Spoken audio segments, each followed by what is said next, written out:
In 1949, a British warship tried to sail up a Chinese river. China opened fire. The HMS Amethyst was crippled. It sat disabled for 4 months before it could limp back to port. The British Navy never sailed the Yangtze again. That story is about to repeat itself, but this time the stakes aren't just one ship. It's the entire global economy, and the river is the Strait of Hormuz. Here's what nobody in Washington will say out loud.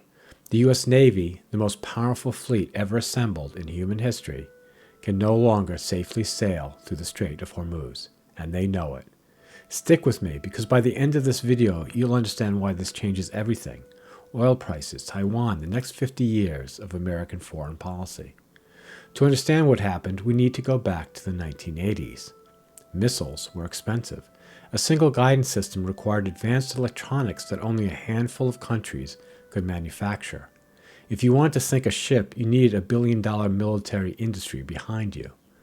That was the world the U.S. Navy was designed for.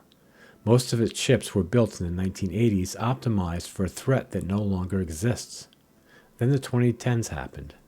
The same electronics revolution that put a supercomputer in your pocket, it put precision guidance onto a $20,000 drone. You watched it happen in Ukraine. Tanks, the most powerful land weapons ever built, are now sitting ducks. Nobody moves them anymore, they just get picked off. Navy ships are tanks at sea. Slow, enormous, impossible to hide. Here's a number that should bother you. The USS Eisenhower is a 4.5-acre floating target. Its bodyguards, the Arleigh Burke destroyers, carry the interceptors. But those bodyguards have a finite number of bullets, and the enemy has a literal mountain of cheap rocks. And here's the problem. A warship carries a finite number of interceptors, maybe a few dozen, maybe 100 if you load it heavy. The adversaries of the U.S. Navy can manufacture thousands. You don't have to sink a Navy ship to win, you just have to empty its magazine. After that, it's the Amethyst on the Yangtze. Simple artillery could take it out. Now here's the part that doesn't make the news. During the Red Sea crisis of 2023 and 2024, the U.S. Navy quietly rerouted commercial shipping the long way around Africa, around the Cape of Good Hope, adding weeks and thousands of miles to the every voyage. Think about that.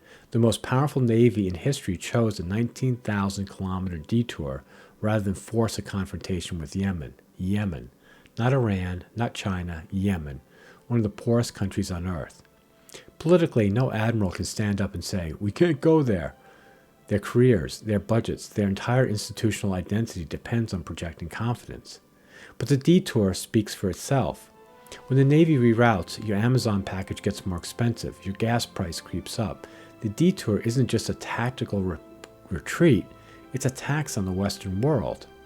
Now the Navy will tell you they have point defense Gatling guns that shred drones at close range. But those are last resort weapons.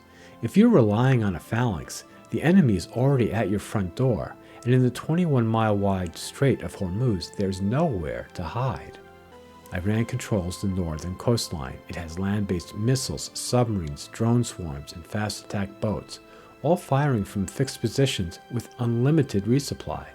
A carrier group sailing in has maybe 96 interceptors. Iran doesn't need to win a naval battle. They just need to make the cost unacceptable. And they've studied Ukraine. They've studied the Red Sea. They know the math. Here's what this actually means. For 80 years, the global economy ran on a simple assumption. American warships could keep the shipping lanes open. Oil flows, good flows, the dollar stays dominant.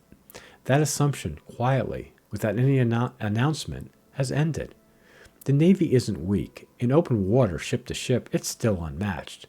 But the era of sailing into someone's backyard and daring them to shoot?